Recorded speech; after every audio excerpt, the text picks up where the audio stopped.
Afternoon, calling this meeting to order. First, can I have a motion to go into special session, a 66 voting session for approval of resolution, state grant agreement. So moved. Second? Discussion? Those in favor? Aye. Opposed? Motion carries. Approval of resolution, grant agreement for Hagerstown Fire Department burn building. Mayor, I hereby move that the mayor and city council approve a resolution to authorize the execution of the attached grant agreement with the State of Maryland Board of Public Works for $500,000 grant for the Hagerstown Fire Department burn building. The city has matching funds from general fund balance reserves to complete this project. Second. Discussion? Those in favor? Aye. Opposed? Motion carries. All right, so going to the work session. So first up, we have fiscal year 24 budget review. Michelle Hepburn, Chief Financial Officer, and Brooke Garver, Accounting and Budget Manager.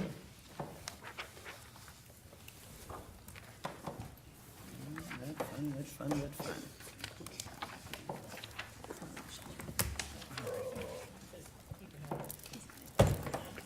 Good afternoon. Does everybody recognize? I brought Kristen, I saw you did that. so you know. So nice. Well, it's nice, what's nice of me? And Brooke has been kind enough. So this evening, or this afternoon, what we're gonna do is, we're gonna focus on the general fund. We're going to look a little bit in detail at a few charts. In the memo, we highlighted at least 7 different areas to include like a property tax assessable base chart. We're not really going to stop on all of these charts this evening, but wanted everybody to have a good feel of high-level, big picture. If you wanted to see the general fund in a handful of places, go to those couple and you should get everything you need to know. So what we're gonna do is, I'm gonna turn this over to Brooke. We're gonna focus on a couple of charts, and we'll touch base on, something for Councilmember Brucci, because I'm sure he'll ask what fund balance. Okay, so starting on page 5 of section 1, we pretty much went over property tax rates last week, but since it is the largest funding source in the general fund, I thought we should just kind of highlight this one page. Again, we kept the tax rate the same at 1.002 per $100 of assessable base value, and the apartment tier of the tax rate was eliminated. Which I oppose, by the way. You oppose? I did.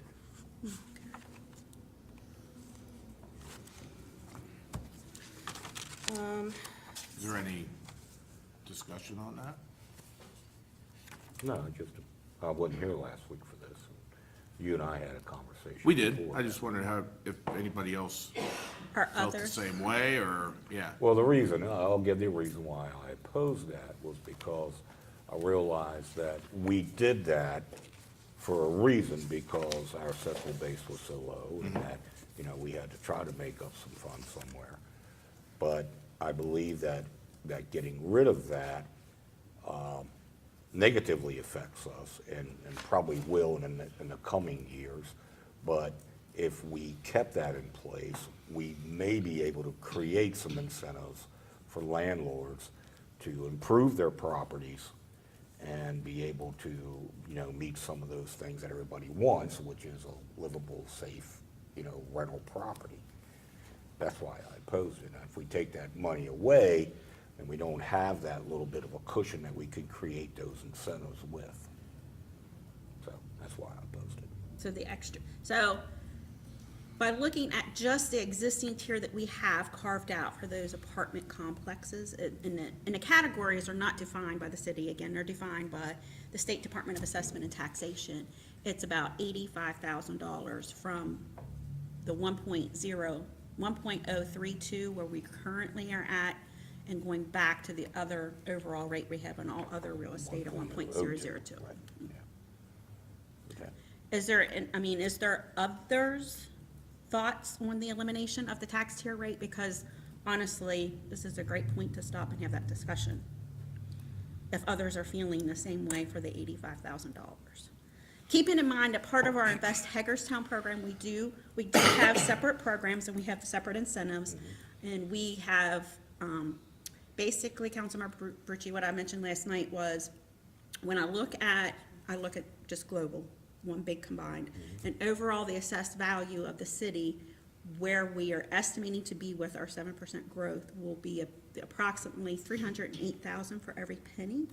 So I take the 308,000 times 3 cents, because we didn't just increase, back in fiscal year 19, when we created and split out the tax tier rate, it was a couple weeks, it was in May, right at the very end. We also did a 3-cent tax rate increase overall. So like we did one on all categories and then an additional 3 cents. We are still looking at doing the same thing to fund those incentives. Okay. I mean, again, that was just why I posted, so. Okay, ready to go? Yeah, I mean, if you guys are okay with, what you did last week, I'm, not saying I can't live with it.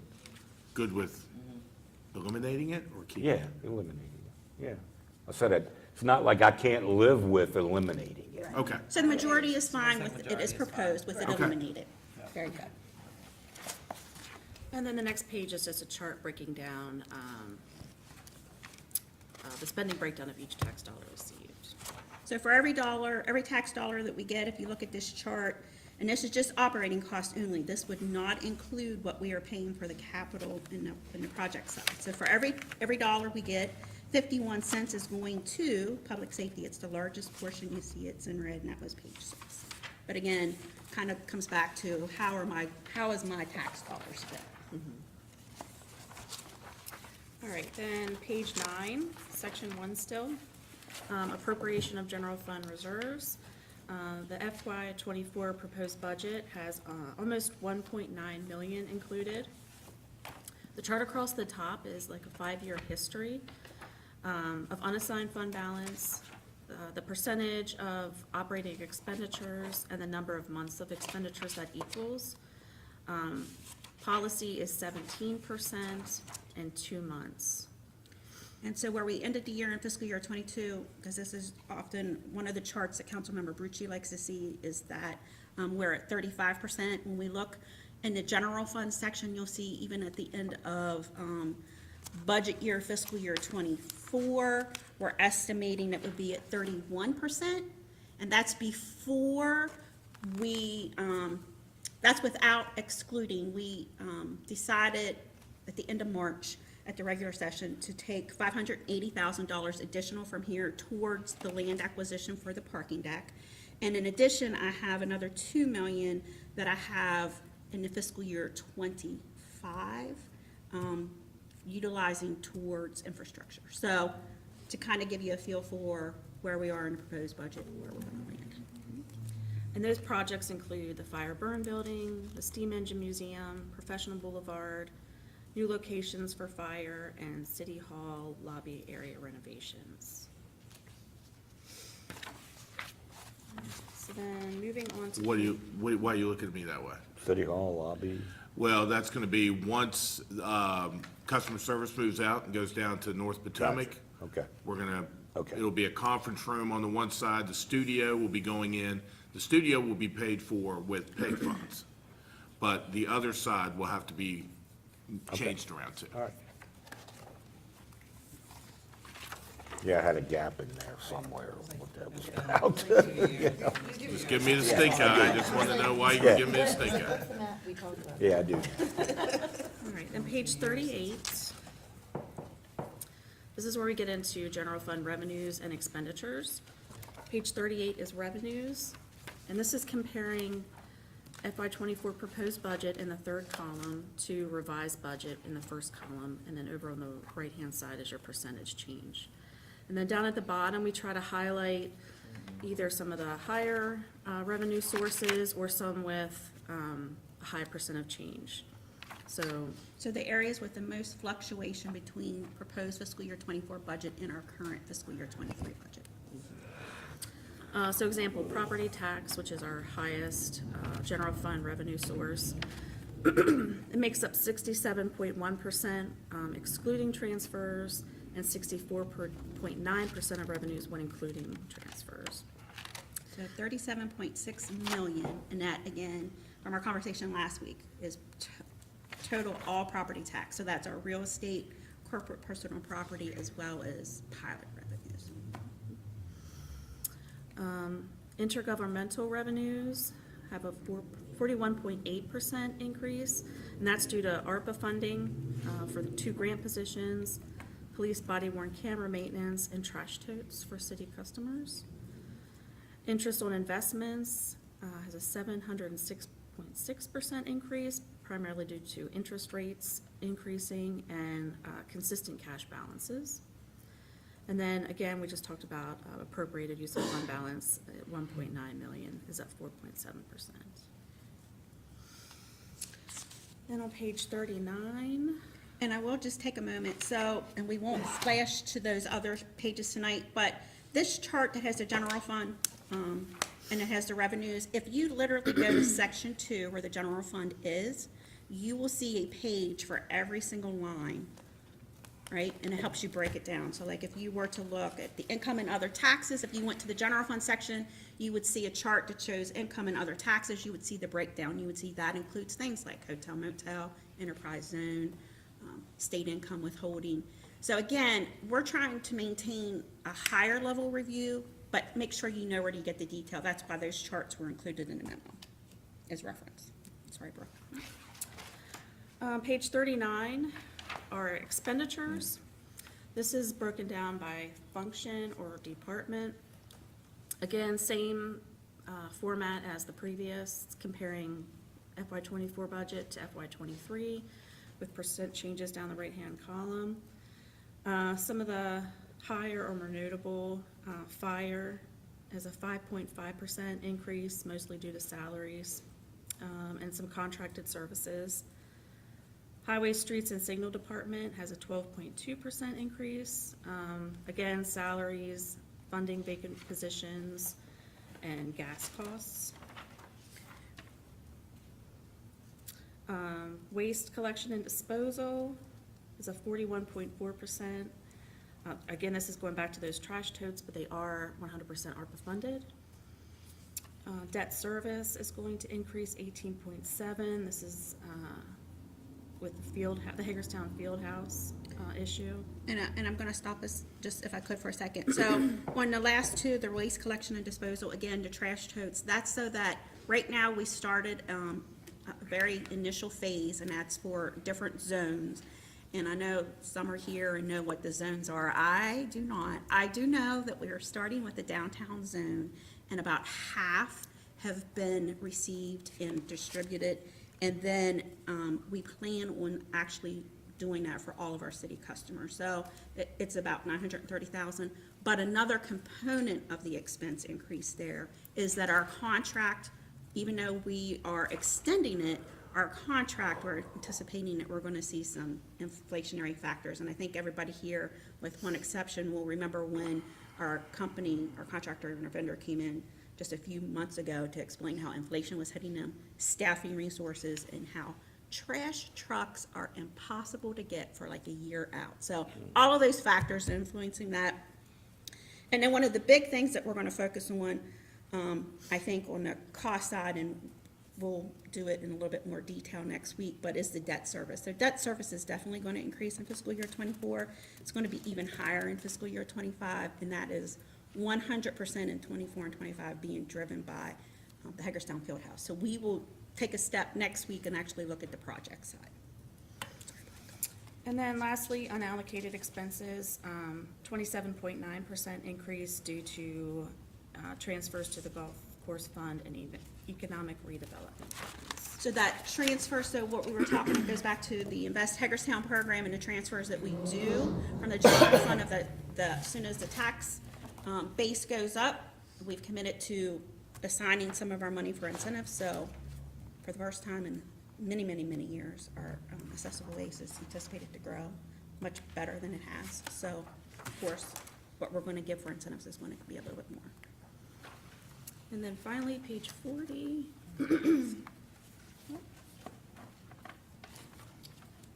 This is the exact same amount. You'll see the totals at the bottom equal the totals at the bottom from the previous page. It's just sorted a little bit differently. So still general fund expenses. So instead of by department, we're gonna look at it by different categories. So for wages and benefits, which is the highest expense in the general fund, this year will be at 62.1%, has a 3.8% increase, mostly due to salary enhancements and minimum wage increases. And that, again, is reflected in the 36 million out of our grand total expenses of 58. So 36 million to 58.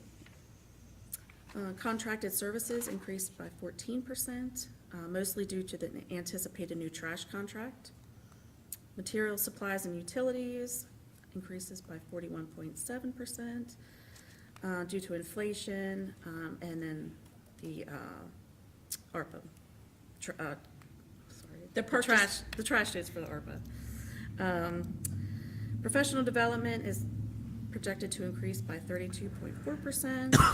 And finally, debt service, again, an 18.7 increase due to the Harristown Fieldhouse debt issue. And it's small, I mean, and it's small in numbers, but certainly not just kind of doing a circle and bringing us back to prior conversations. But under professional development, some of the things that are driving the cost and driving training and seminars back is now that we have to pay for the CDLs. And I think that we heard about that a little bit when staff came a couple months ago and asked to rank and send to the state for community legacy some considerations of how we could spend the grant money, and that was one of them to help offset that. All right, so then moving to section 2, page 1.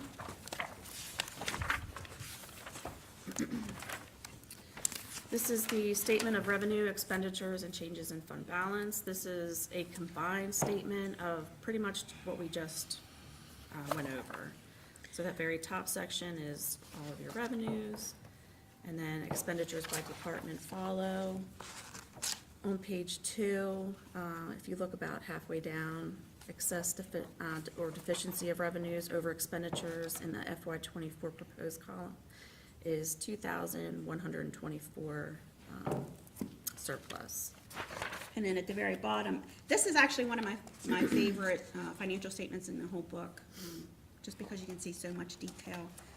And you can see there, again, our ending fund balance, how much is in unassigned, and what that percentage looks like as a comparison back.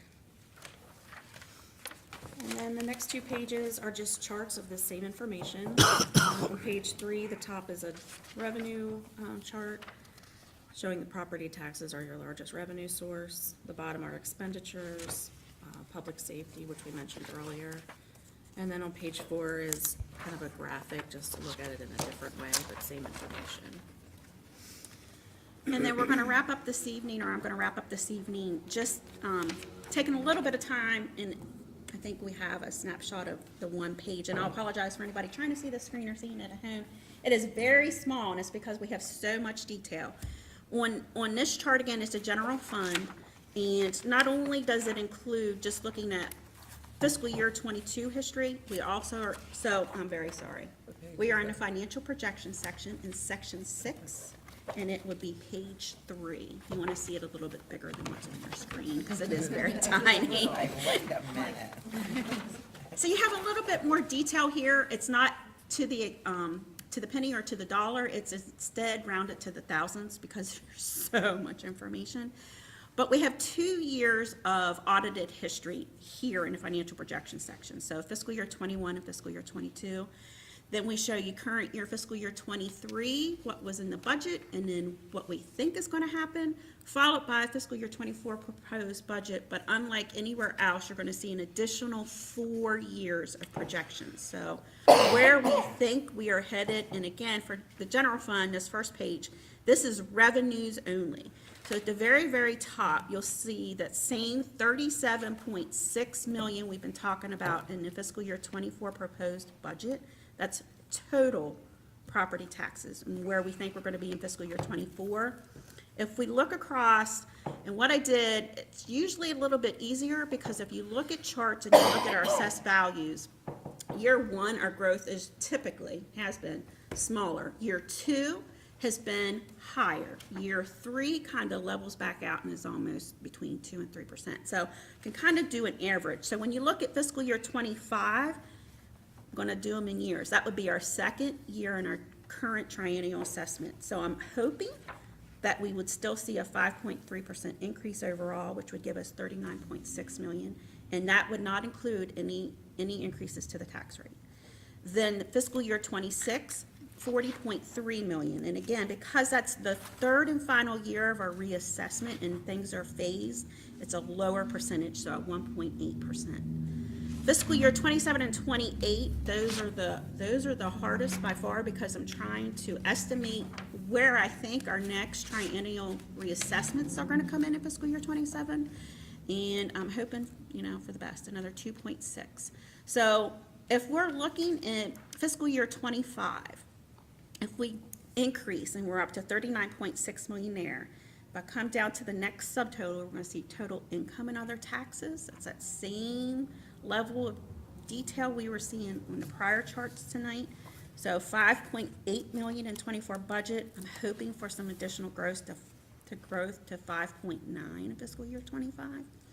Again, the rest of the revenues that follow, for the most part, are some inflationary ones. If you see any column in this section where it says projected change and there is an S, it means that there is a separate sheet. So if you keep turning the pages, you will see a separate detailed sheet that breaks out things in more detail. So for fiscal year 25, I want us really to come to the bottom. You're gonna see at the very bottom, you're gonna see in green, 5.2 or almost 5.3 million. It says needed revenue source. Basically, with where we are in fiscal year 24 and with where we think we're going to project to be in fiscal year 25, if nothing else changes, current service levels, rates don't change, we keep everything flat, we're going to need to find 5.3 either in revenue or expense reductions. Right below that, you see where I'm including utilizing 2 million in fund balance reserves, and you'll see why in just a second. So that would give us total revenue of 64.6. Again, it's hard to say because it's really difficult to even get fiscal year 24 when so much is dependent upon the market value and the property taxes, but I want us to turn the page. We're gonna look at the expenses. Again, same format, same amount of columns, same amount of detail, but at the very top in fiscal year 24 budget, you're gonna see again the wages and the benefits, the same 36 million that we saw earlier. Based on the current contracts that are in place and minimum wage increases that are still anticipated, it's about a 4.2% growth when you look at salaries and then the corresponding benefit changes. So if it's 36 million, it's going to go to 37.5. And again, that's assuming no increase to staff. That's assuming that we keep all of our current approved staffing and that all the positions are filled. Excuse me. Then if you look down the page and you start to see some of the other categories, down about halfway, you're going to see debt service. And in fiscal year 24, it's at 1.887 million. Fiscal year 25, it jumps to 3.27. 1.5 million is what we're estimating annual debt service requirements would be if we borrow or issue a bond for 19 million and pay 5% interest over a 20-year term for the field house. That's what's behind those numbers. And again, you see there's a little S that's preceding that number. Just means if you flip the pages and you'll see detail on the debt service broken out. But again, I want to highlight that. And then I also want you to come down just a couple more where you see capital transfers to CIP. That 7.5 number is not my number. So when we sit and we review and we do budget and we talk about capital projects and infrastructure needs with all of our directors, they literally give us a plan for 5 years. And you can see that detail in the next section, in section 7. There is 7.5 million. Some of that was things that I pushed off and deferred because they wanted it in fiscal year 24. But some of it is just big things that we're not going to be able to defer. So that is why I went ahead and put 2 million in fund balance reserves funding utilized on the first page, because I know we got some big things coming. And I think I'm going to stop there. We're going to stop there because that's a lot of information to take in. It's the general fund in a snapshot, but I wanted more focused than just on fiscal year '24. Because if nobody here is hearing a question, why are you not lowering my tax rate?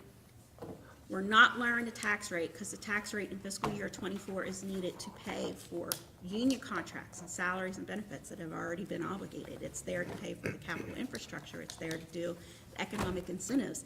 It's there to pay for debt service. So if we reduce our tax rate, we're gonna have to take it from somewhere else. And while fiscal year '24 is going to be difficult, it would be extremely difficult, but it is nothing compared to what will happen in fiscal year '25 if we're gonna move forward with any project, At $308,000 for every penny. for on the every tax rate. penny. So I know you'll probably hear the questions, and the reason, what we're doing with that extra 1.5 million, that's where it's going, right? Okay. We'll be back next week, stay tuned. Can't wait. Thank you. Thank you all.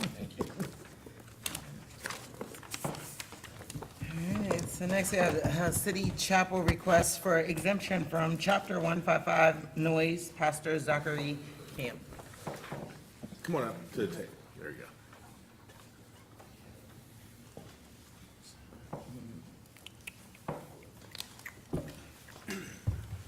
Hello. How you doing?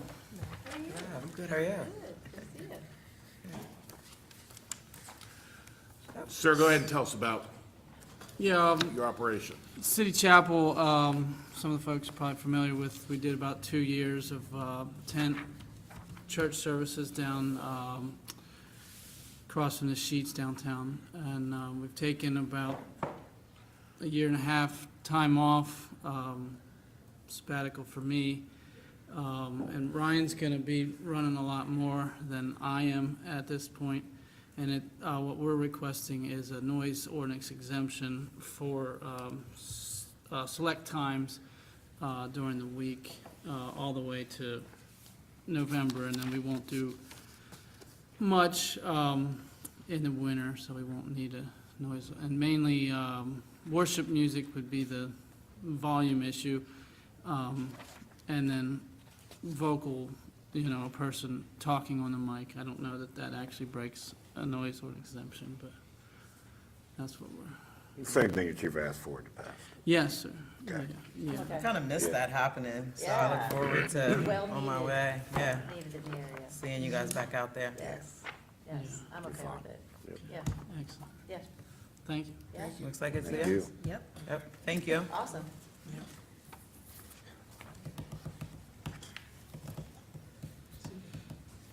Next up, yeah, Brooks House Yours- presentation. Yours is not gonna be that easy. Mr. Just, no, Mr. Yeah, Kevin his is not gonna Simmers. be that easy. no, you might as well.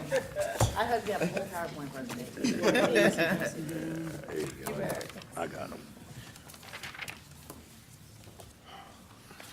Is Councilmember McIntyre smart enough for that budget that was over, did you copy all that?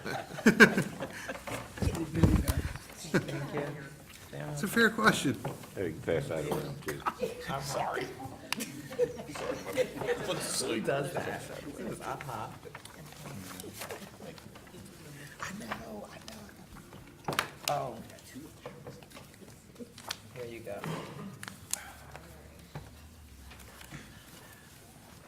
This is extra. Here you go.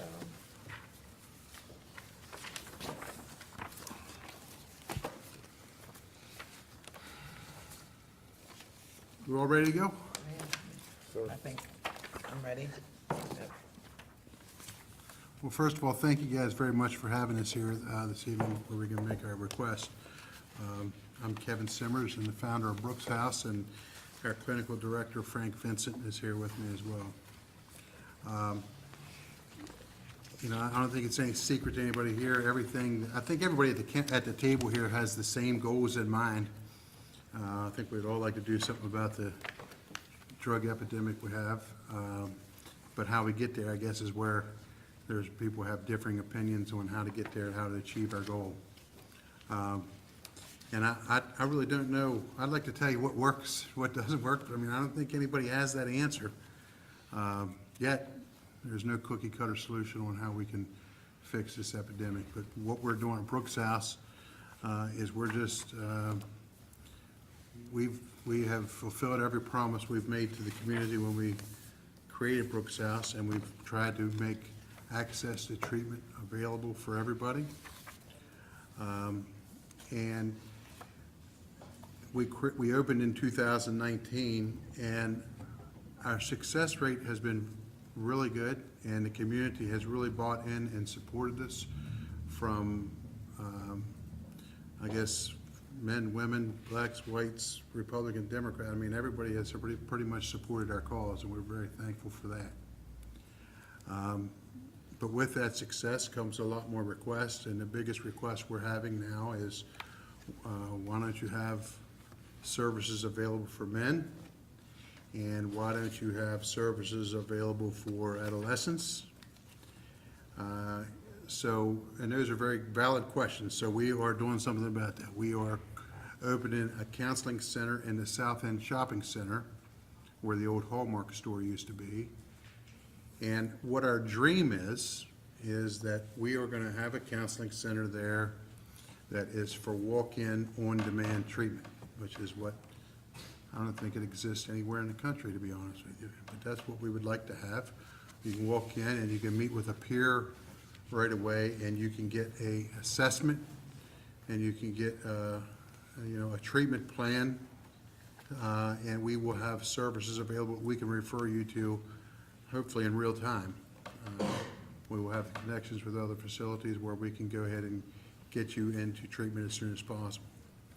What we are lacking is we're lacking housing and a place to put somebody, if somebody comes in like on a Friday and we're trying to get them into a treatment facility, to be able to house that person and keep them safe through the weekend would be very challenging. We do think that we would have a few beds available for females right now. For males, we would not have that yet, but that is coming.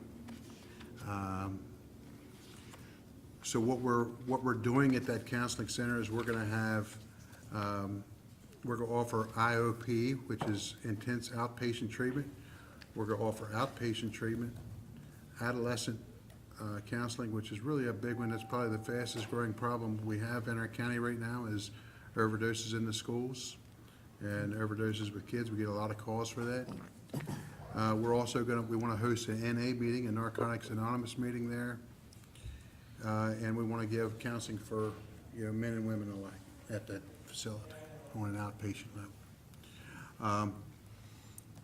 We would like to have access to be able to respond to people when there's an overdose in real time, where we're able, people who are in active addiction and have an overdose, I don't think they really want to talk to a person in uniform, and I really don't think they want to talk to an EMS worker.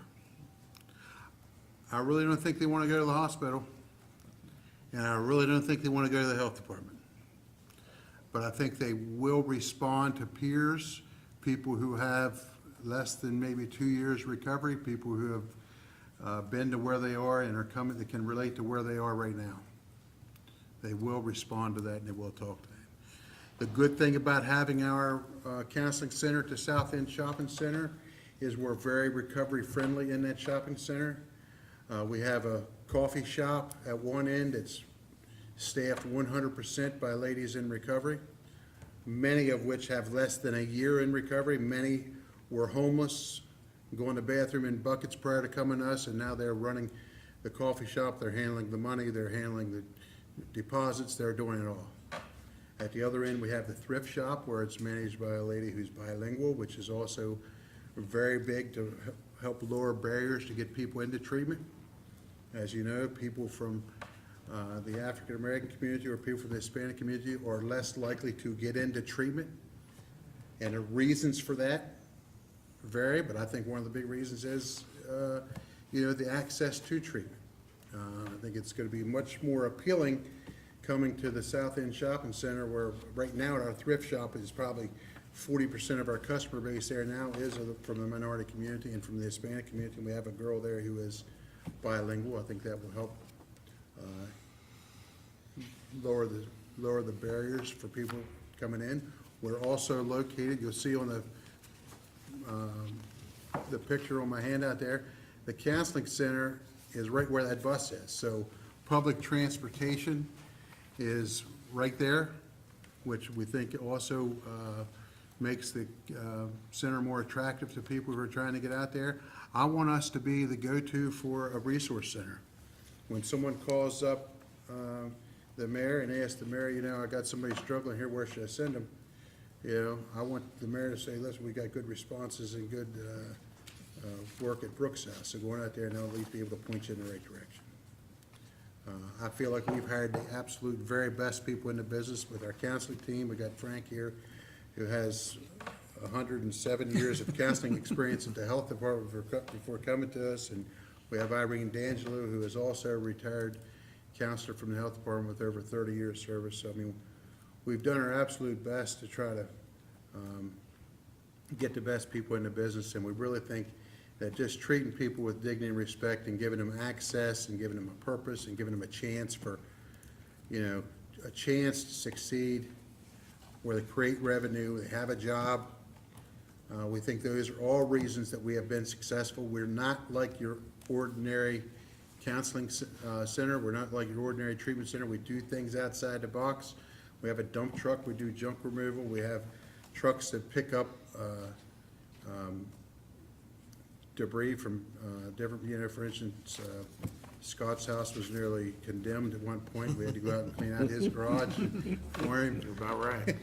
And, but all joking aside, I mean, so we try to stay very engaged. We're really not AA and NA. We are, but the anonymity thing is where we're probably not. We try to be transparent. We want you to be able to come out and see people in recovery, and we want you to be able to interact with those people so you know that recovery is possible. And it also delivers hope and promise to the people who are in active addiction. When they come out and they're interacting with our ladies at our facility, at our junk removal business, our thrift shop, or our coffee shop, they can see that recovery is possible. So putting our counseling center right in the middle of it is really gonna, I think, lower a lot of barriers. We're not a harm reduction facility. I'm not saying that harm reduction is not needed. I'm just saying we're not that. We are a treatment facility. So we're about treating people. We're about getting access to counseling or getting access to detox or inpatient care, whatever is needed. You'll see on that front page there, our budget for the build-out is $232,000. And you're welcome to come out and check that counseling center. It's gonna be a beautiful counseling center, because we think that's very important, that we're treating our clients with dignity and respect. And when you're coming in there, it is gonna be coming into a nice facility. You know, and then on the next page is we have a endorsement from Paul Quarterman. We asked him to write a letter in support of us. We asked one from David Troons also, but I don't have any connections with David Troons, so I wasn't able to get him to, he's out of town, so I wasn't able to get a letter from him in time. But he is 100% in favor of what we're doing. And then the last page is our operating expenses for a year. It's gonna cost us over $400,000 to run the place for each year. We think the big difference is we're gonna have peers right there working the whole time we're open. There's gonna be a peer in there when people can walk in. You're not walking in talking to a professional counselor. You're not walking in there talking to me or a doctor. You're gonna start off talking to a peer. And I think that's gonna be very effective. It has been effective for us so far. You're gonna be active like 16 hours a day. We want, yes, we would like to be, I mean, listen, the more money that we get, the more we can be open. I mean, if you guys would fund the operating expenses and the build-out, we would be open 24 hours a day. But we're not asking that. We would just like to be, we would really like to be open from 9 in the morning until probably 11 at night, which would be 14 hours a day. And we would, and the other thing is, we would modify those hours. If we see the need is on Yeah. weekends, then we would go ahead and, the good thing is, we're not in a box. If Councilmember Burnett calls me and says, well, you know, we got, the overdoses are all happening on Sunday morning because you guys aren't open, and we'll open Sunday morning. You know, we're not afraid to change things up, you know, on a moment's notice, because, listen, we don't have all the answers, but we operate on will over skill at Brooks. That's, we're not looking for all the pretty diplomas. We just have a lot of people that have their heart in what we're doing. We've been very blessed so far, and any help that you guys can give us. And to be totally transparent, I want to be totally transparent here. We made this up, $232,000 for the build-out. Since then, we have been given $20,000 from the county for this. We haven't got that check yet, but they have committed $20,000 to our build-out, so. Well, that was generous. I'm sorry? That was generous. Well, yeah. You know, I mean, I think everybody is trying, and I think I've watched well, I try not to watch the council meetings, but I hear Come on, they gotta be better than they were before. I mean, we're trying. I hear but I think everybody is trying, and what we're doing at Brookside is we are doing something right now. Right. We're not talking about it anymore. Do it. Councilmember McIntyre and I have sat on committees with Meredith since 2016. Hours and hours. I mean, I'm talking, for 6 years we've met with them and had different committees. We've had health department there, we've had hospital there, we've had different members of the community there. And we just keep, and it's a lot of great people with great ideas, but we just keep talking. Yep. And meanwhile, people keep dying. Yep. And people keep overdosing. And we're doing something about it right now, and really, I hope I didn't bite off more than I can chew by trying this counseling center, because a lot of things in this counseling center, peers and things such as that is not anything that will make any money. That's just gonna cost us money. But we think that it's the right thing to do. We have to figure out a way to save this community, so. Absolutely. And Before a we're- woman, I'm sorry, before you take a woman, where do they come from treatment? So we normally get people from inpatient facilities or jail. Okay. But we are taking people from, we'll also take people from the street. But that's very challenging to do that if they're in a state of active addiction. But we have done that, and we'll try that. It's a case, we'll try to find them an inpatient place.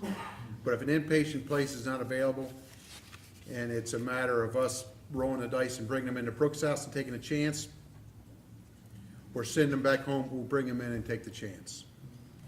You know, I mean, we. This counseling center would be kind of like, you come in there, if, say for instance, me and the former mayor many a times have ran into someone on the street, wanted treatment. I mean, all the way down to putting them in a hotel in order the next morning to be able to get them to treatment. Correct. So this would be, go to the counseling center, and then from that point on, you guys would, And we would try to take it from there, but I'll reemphasize, we do not have housing at this time. You send me somebody after hours, the truth is, I can't get them into a facility right now. But then the crisis beds at the hospital are limited, but the other thing is people in active addiction aren't going to the hospital. They're not gonna go. So what would you do with them? If they come to the counseling center, So what we will do, we will come up with a safety plan for them for the evening and bring them back the next morning. We'll make sure they have Narcan available to them. We'll also tell them how they can go at night without it. We have access to medical professionals, Black Rock Medicine, which is right up the street here, who we can get her to prescribe something, so they're gonna be safe through the night in the form of normally Suboxone or something like that.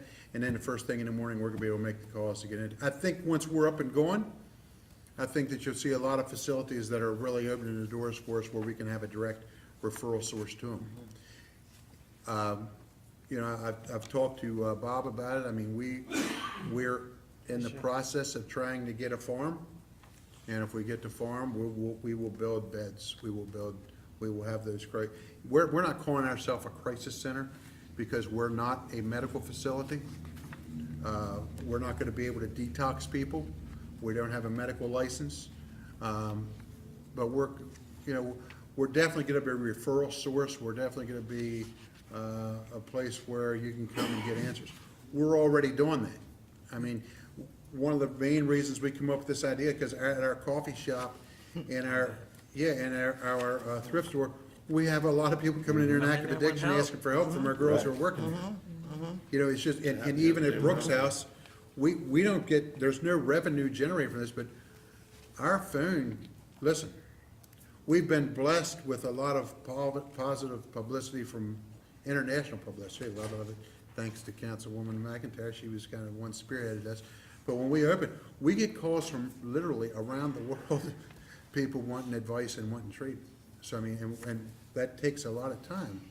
as you know, when people are calling you up for advice, you're giving them a half hour, 45 minutes, talking them off the ledge, so to speak.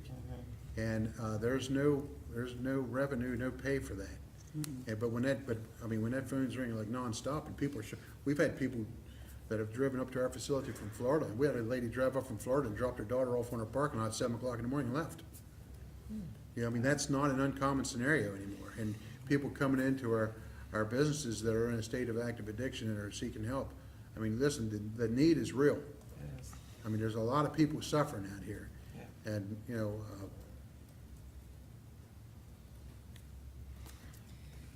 Is there a specific ask, Kevin, or are you just like, know, whatever's in your pocket? no, I mean, really, I mean, listen, I mean, I'm not looking for Mother Teresa here. We've never really put a hard ask on people. I mean, if you could cover that build out for me, I mean, that would definitely give us our operating expenses for the first year. And, you know, we want to work very closely with the city. I mean, we want you guys to call us and tell us what we're doing wrong out there, or what we're doing right. And let us know, because, I mean, we want to be able to, I mean, we want to be, we're members of this community as well. I mean, I love the city of Hagerstown. I've worked here for 30 years, and I want to be part of the solution. Do we have ARPA funding allocated for, There's $500,000 of ARPA funding sitting in a vault someplace. I'll just say it that way. Michelle's nodding her head. That has not been allocated, although we did say that we were allocating $500,000 toward a crisis center. And- This is not, let me finish, please, Scott. This is not a crisis center. I realize that. But when you look at this, the numbers from HPD from 2018, you've got to say, we need to do something now. yeah, there's no talk of a We crisis have center. got to stop waiting on something to happen by somebody else. We have the opportunity to help get something started now that will help address this. And that's what we need to do. And if we say we're not gonna do that, then we've gotta find another solution to this. Okay, because what we're doing currently and what we've been doing since 2018 is not working. I don't disagree with that at all.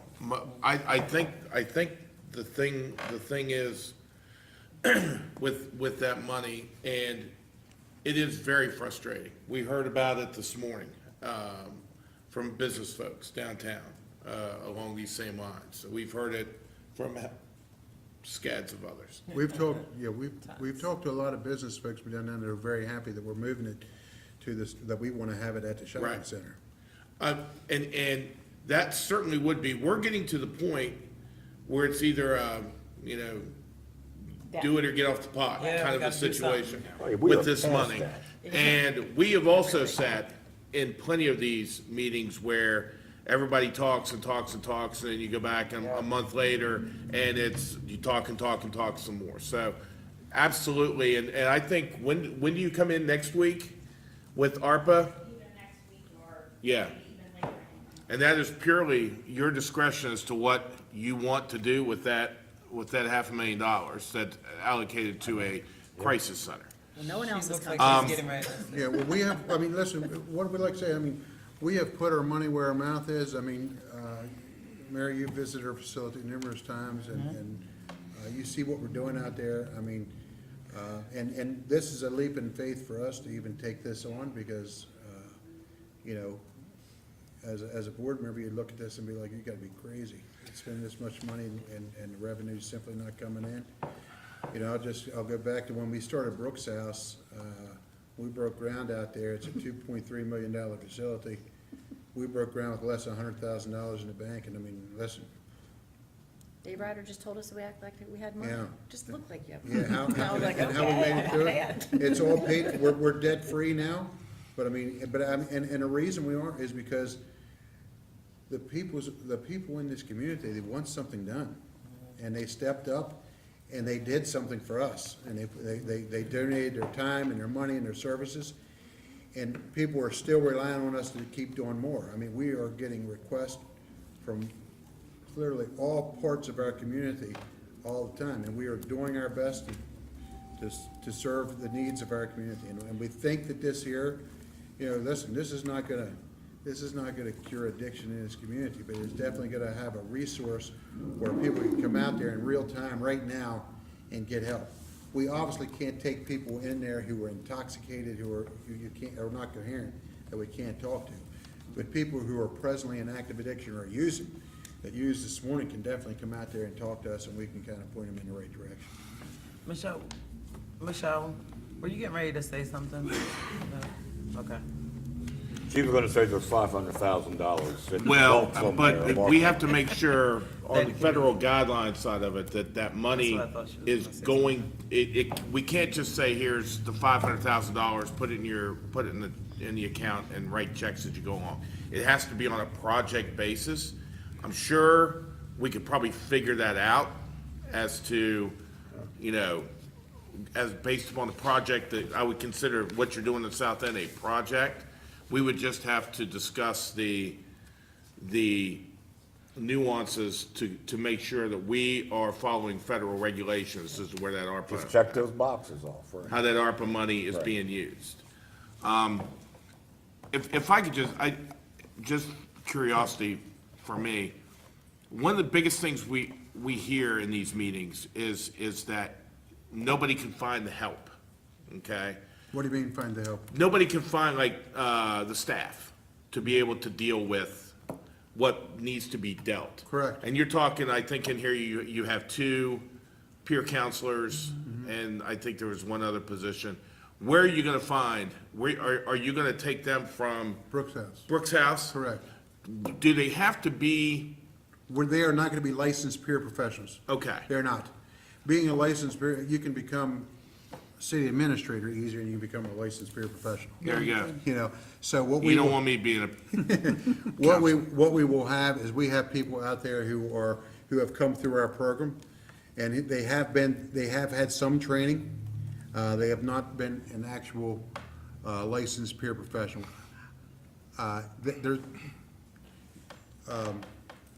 There's no need for that right now. Right, I mean, okay. because first of all, there's no reimbursable rate. I can't get reimbursed for having one. We're not having one. It's just a nice title to have, but I mean, if I have people in there who are in recovery, who've been through our program, who are, and I would like to have 2, I would never want to have 1. I would like, simply because the risk yeah, of dealing with people in active addiction, so if we, we like to always, we do that now with our cars, you'll see our cars out driving around, you will never see our car out driven by 1 person in our program, we're always like 2, because I like to tell them that 2 by 2. if someone decides to drive to Florida in one of the cars, I want 2 people driving to Florida, not just 1. yeah.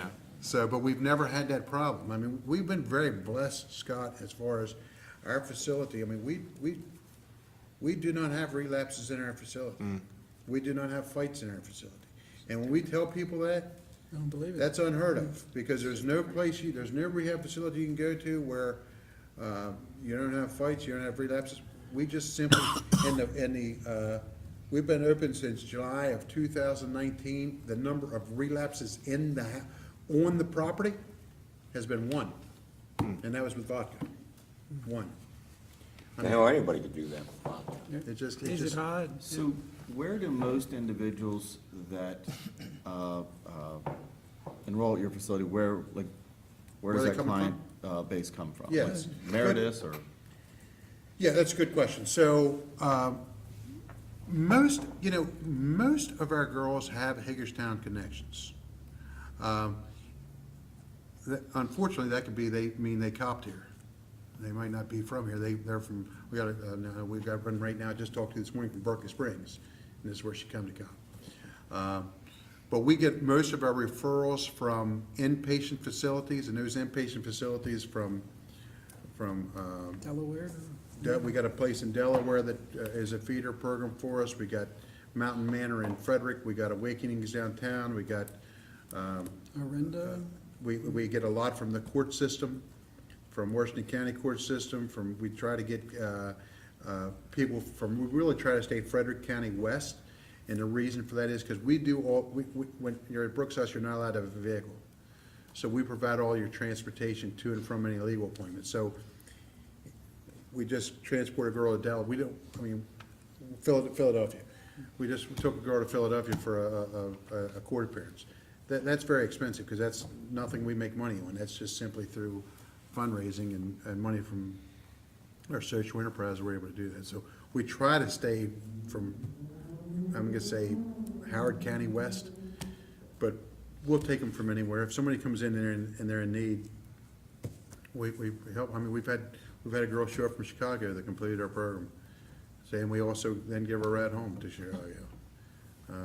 You know, it's just, and what I say about that, Kristen, is it's like, yeah, because when we were doing fundraising, we get a lot of people that say, well, I only want to give to you if you're only helping out people from our zip code, our community.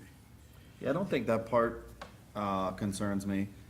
I think that the question I have is, when it says in here, initially, we'll have to refer patients to other facilities until we are licensed to handle more complex mental and behavioral health issues. I'm trying to picture that operation. So Because it's one thing to have an operation where individuals have successfully completed the program and are now functionally and successfully facilitating businesses. I mean, I go to that shopping center at least once a week, you know, with my kids for various things, whether it's groceries or you know, what have you, right? The shopping center has probably between the two, 15 businesses. I guess my basic question, across the whole shopping center, Yeah. my basic question is, and maybe frankly speaking, it's a concern, that when I read that, I'm trying to visualize still going to that shopping center and what is, you know, what's your ability to handle your expectation for volume of individuals that will be at that. And I use the example right next door to here, I don't know what it was like a counseling center that was right next door. Change and, you know, Health. yeah, Change Health, and for probably a good year and a half, that was a difficult, you know, on-street process of individuals that clearly needed help, clearly, you know, sat in queue, if you will, and clearly occupied the street in a manner that, you know, was not conducive to the regular, you know, flow of pedestrian traffic on a daily basis. So that's my curiosity when I read that is, when you use the word initially, I'm trying to picture what that means initially, that folks that live in the South End can expect to see, and you know, what that means down the road, whether that plan is to expand that operation at that location or expand those more intense services elsewhere. So we want to be very transparent. We are not going to be a facility that can take every, there's no facility out there that can do that. There's no facility out there that can take every mental health diagnosis, every different, there's also a lot of primary care needs that people in active addiction have that we're simply not able to help out. You know, if somebody comes in that's seriously schizophrenic or something like that, they need a higher level of care. Right now, we just have an applicant at Brooks House right now that we're reviewing. She has beginning stages of dementia.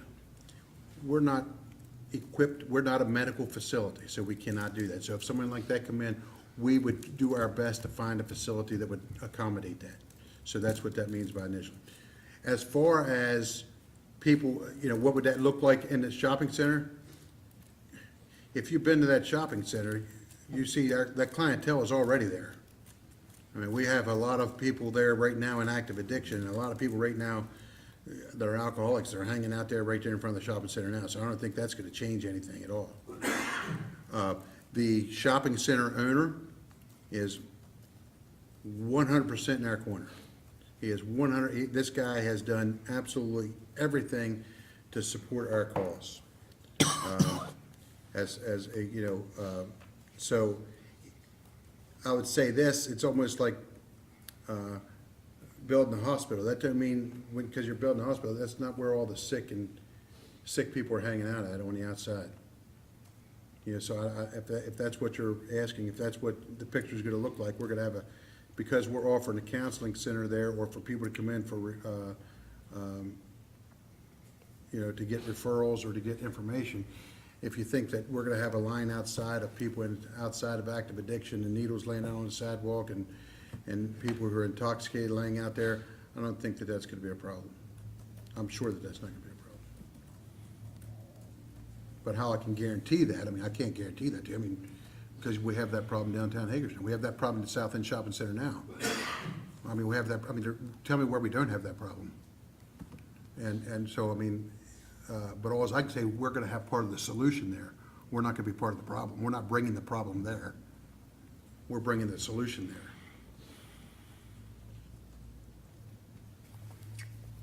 I mean, I read in here the correlation that this is conveniently located to downtown. I'm trying to stretch that connectivity. Through public transportation, The bus stops. through public transportation. Yeah. Yeah.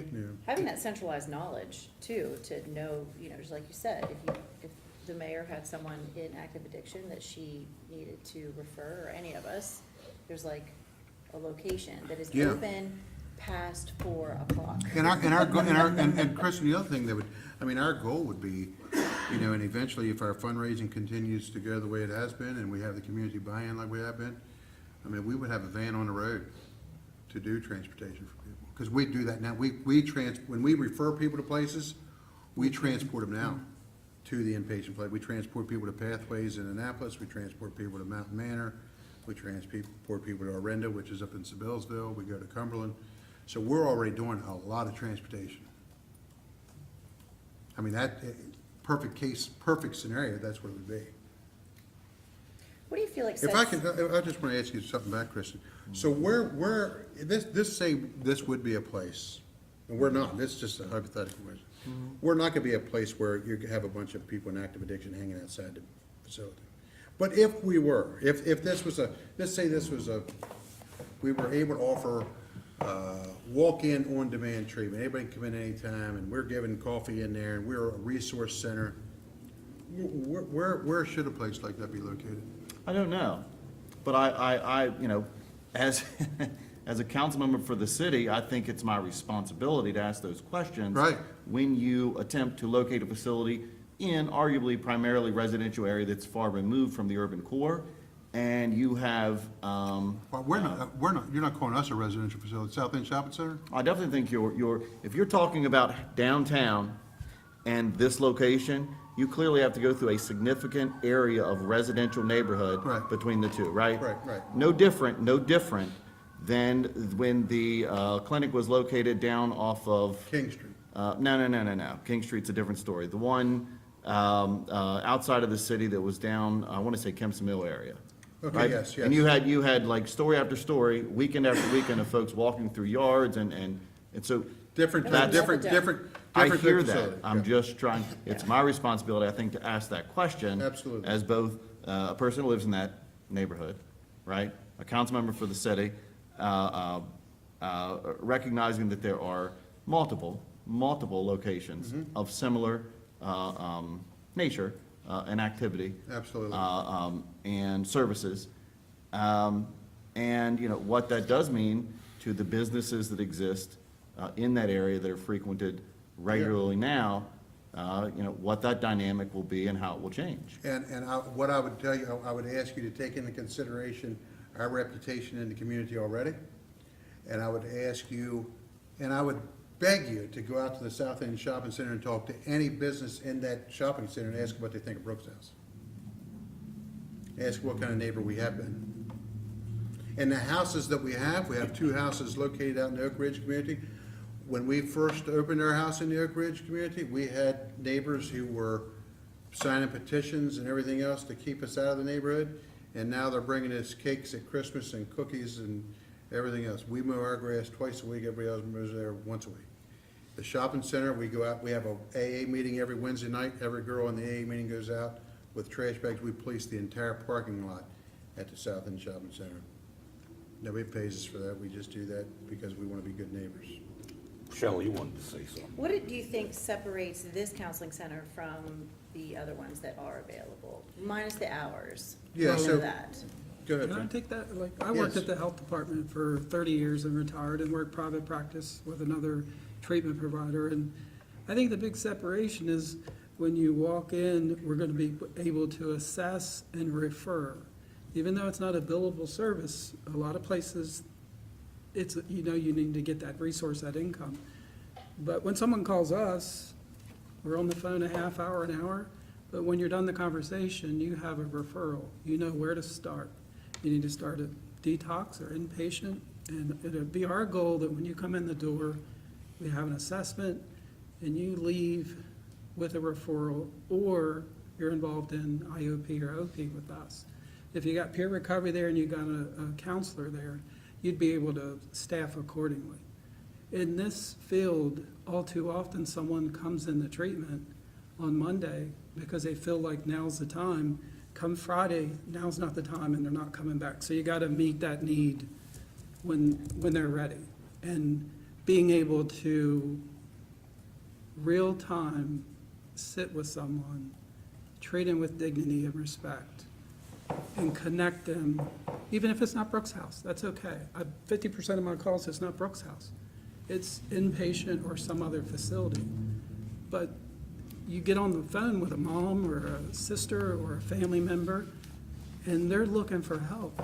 And a lot of places don't spend the time and don't offer an answer, a referral. But that's how we're gonna be different. Thank you. And I we're- mean, I made those calls when my daughter was struggling and was not able to get answers. And I mean, all I can tell you is we're not gonna have all the solutions, but this is clearly a step in the right direction. It's clearly we think that it's definitely the right thing to do for us.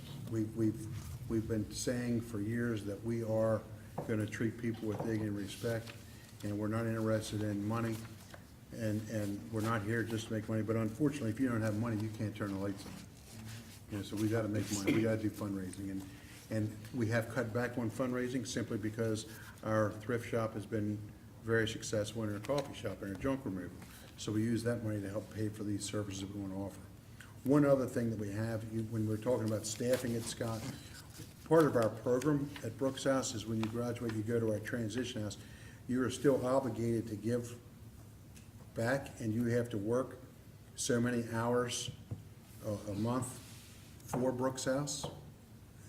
That may be, currently it's mowing grass or working at the thrift store, but I can assure you that every girl in our transition house, they wanna work at our counseling center and be peers. Because they're required to come back and work so many hours, so a lot of times that's how we staff it with ladies such as that. I think maybe the last question I have is, while I certainly appreciate the letter from Senator Corderman, obviously this is a priority for the state of Maryland. I mean, they cherry-picked our former mayor for a good bit of this purpose. And, let's say the city moves forward, and I have no issue or problem with providing ARPA to do that, to get the lights on and the doors open. I'm just curious what the dynamic is between this operation and your relationship with the state and that need for funding that will likely occur, you know what I mean, a year from now, 2 years from now. We're something that would be, we would want to be in addition to a crisis center. So you don't think you would go to the state at any point to expand that relationship and sustain this operation by working with that state partner for that funding source? Funding to run, you mean funding for a? To keep it going? Yeah, the council. So to keep everything going? If we can't sustain on our own, we would probably, we would modify what we're doing. I mean, because we gotta stay open, right? You gotta keep doing business. Yeah. So we may say, hey, listen, we're gonna have to cut back, Frank, you're gonna have to do it with one counselor instead of two counselors. So I mean, it's the same thing at Brooks House. I mean, the level of service, we're providing as much service as we can provide based on the funding that we currently have. But if we get more funding, we're gonna be able to provide better service. If we have less funding, we would have to modify it. Maybe we would have to go to the landlord and say, look, cut the rent. If the funding dries up, I'm gonna do everything I can to get it funded.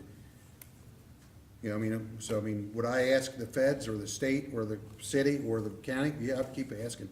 I think there's a Submit need. grants and do the things that Yeah, you I would do whatever I think that's gotta what do. he's asking, is that with Quarterman saying he supports it, does the state have, some buy-in? Would they help? Right, like, I feel like a- sustain it? 'Cause if Yeah, this is a yeah, yearly cost. you know, Especially moving well, I forward. would say this, the state has bought in for Brooks House.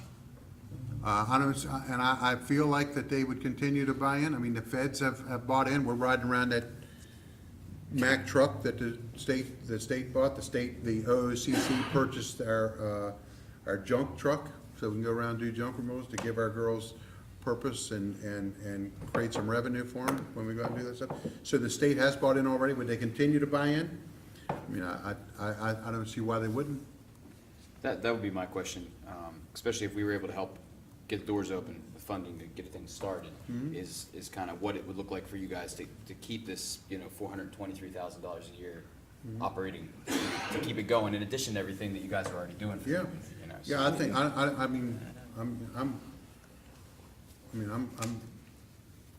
I wouldn't do it if I thought we were gonna be closing in a year. I mean, I'm pretty confident that we're gonna be able to pull off. We're 100% debt-free right now. You also have the billable services for outpatient individuals, adolescents. Yeah, once they, if they would come to outpatient. our place for the actual treatment, that's a billable service. Yeah, I guess I kept hearing you saying this isn't gonna make money, it's not gonna be billable, and I'm like, well. Peers, how's it gonna peers, keep going? peers, Okay. peers, Yeah. assessments, walk-in Alright. stuff is not, none of that's That's a billable. good clarification. Yeah, Yes. that helps me understand But how you could our sustain that. look over here, our IOP, our OP, both of them are billable. Counseling for men, women, and children, all billable. Okay? Our Narcotics Anonymous is not gonna be billable. Our assessments will not be billable. Our peers will not be billable. If we go out and transport people, that is not billable. Kevin, you said the county was in for 20K for this? Yes. And And actually, that was it's not really, yes. The short answer is yes. It was, I think they had, COVID money left over for nonprofits or something you could put in. So I put in for, money specifically for the build out of the counseling center. And they awarded us $20,000. Well, I have no problem with this at all. Surprise. So, and I'm just gonna say this, I'm the guy who usually sits here and hammers away at the fact that, what we had been doing for the last 6, 7 years hasn't worked. I'm the guy who calls HPD on a continual basis saying, hey, what we're doing hasn't worked for the last 6, 7 years. What are we gonna do to change things? And now I'm the guy saying there's change available. And if we don't take advantage of being that first step of doing something, then shame on us. And shame on me for not being louder. I mean, maybe that's it. No, you're good. And that's one of the main reasons, I know what that was, okay? I'm just asking for the build-out money instead of the operation money, because I feel like the operation, quite frankly, I mean, I think that's our responsibility. Yeah, And we gotta do that, yeah, we can do that. and we're not looking for, I'm not gonna be coming back here, I don't think I've ever come to the council and asked for anything. I'm not asking for, continued support. I'm not wanting to become a line item in your pretty little chart you had up there earlier. No. Well, the sad thing is that, you'll have the ability to serve others. Like, Absolutely. There's no, and I hate saying that, because I don't want that, I don't want it to be that. Yes. But like sustaining it based on these numbers isn't going to be very difficult. Right.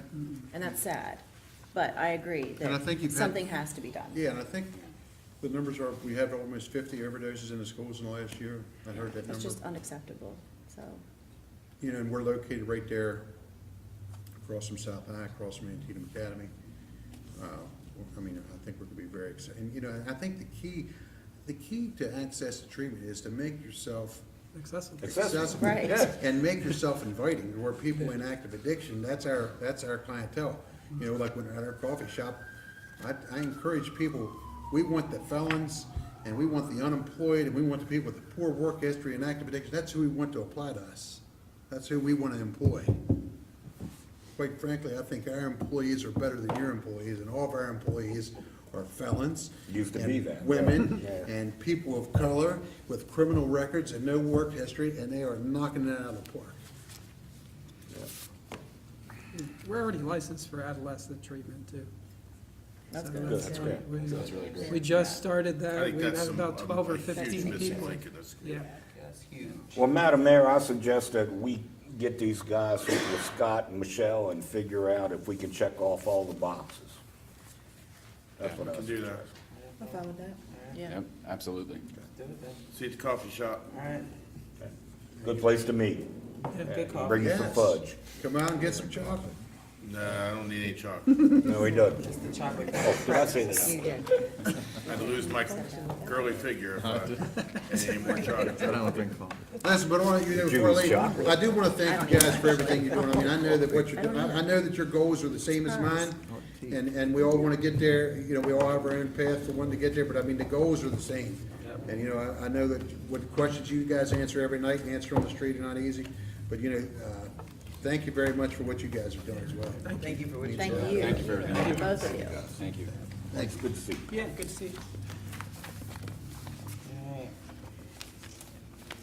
Next up, we have the future of the Borough Box, Christopher Simmerly, Economic Development Specialist. What's your middle name again? I plead the fifth. So, thank you guys for today. I am here to discuss essentially the future of the Borough Box. We had approached Mayor Council middle of January last year about the idea of putting it back up for RFP for private operations of the Borough Box Entrepreneurship Center at 60 West Washington Street. We have had quite a bit of interest. We're still fielding some interest at this time, but no one organization or group or individual has been chosen yet to move forward with it. That said, since that has taken place, there have been 3 other co-working spaces and essentially entrepreneurship centers as well. 2 of the downtown, and 1 just outside of the downtown, that have opened up to kind of fill that, need. So the Borough Box, which was created as a proof of concept, a pilot system essentially to kind of launch this, has filled its purpose. So due to limited staff capacity and wanting to kind of seeing this flourish in the private sector, we're proposing ending the current Borough Box operations at 60 West Washington Street while we pursue the RFP more fully. We are not proposing that the space would go dark. We'd still look at operating it through the end of the current fiscal year, as well as still assisting with potential space rentals, kind of mimicking what we have with the conference room fees at the moment. So we can still assist with things like Trone, who might want to do his broadband initiatives again, Health Department, EARN, or any other organizations that might be looking at a community partnership space, essentially. And then by essentially closing the space, allows us to kind of shift staff needs especially towards other sectors as hours permit, essentially. I'm okay with this. So any kind of I don't questions? even know what that was. Someone was driving something. Welcome neighbors. Didn't sound good. I don't You have got questions. questions? No, yeah, no. So you want to close the Borough Box operation? Correct. You make it sound so, you gotta say it like that. Yes, June 30th. Do you have an anticipated resolution of the RFP that's open right now, or? As I mentioned, we're working through a couple of interested parties at this time. We have actually 3 tours scheduled in the next coming weeks. So trying to see how we can work on the prospective people moving forward, as well as current applications and finalizing those as well. So we can hopefully get one final application brought forth to the committee, to the body. Yep, That was good. Thank you. All right, thank you so much. thanks, Chris. I just think they- Somebody outside it's like wasn't we're happy. all looking for the page No. on the other side of this page. Next up, we have transportation priorities, Mr. Jim Well, Bender. look at interim this. City engineer. Hi, Jim. I was wondering what it would be like to drink from a fire hose. Yes. Feeling good, huh? Good afternoon. The state of Maryland has a 6-year rolling transportation plan that covers all aspects of transportation, whether it's freight, rail, highways, everything. And that plan is called the Consolidated Transportation Plan. And they update that plan every year. And as part of the update process, they reach out to the counties and some of the larger local municipalities and ask for our own local transportation priorities. We send those to the Secretary of Transportation, and Secretary and his staff review all of those from all over the state, and they use those local priorities to inform and update the CTP. And then in October, the secretary sets up what they call the tour, where they come out to each of the counties and sit down with local officials and their staff, and they explain, here's how we've modified the CTP to try to address your local transportation priorities. So that's, you know, do this every year. This is nothing new. And so Washington County has already put together their priority letter, and it's attached to the memo, and you can see the priorities that they came up with. And then in my memo, I basically just listed out some of the ideas that we have that the council may put forward as a priority. I can tell you this list is almost identical to the list that was prepared last year as far as priorities, but Looks like it to me. yeah, but wanted to know if there are, other priorities that aren't mentioned in here, or if anything that we're saying about the priorities that are on this list, you would want to state in a different way or give different feedback. So this is your opportunity before we prepare the final letter, and then we would get that to the mayor for her signature, and then it would be sent on to the secretary.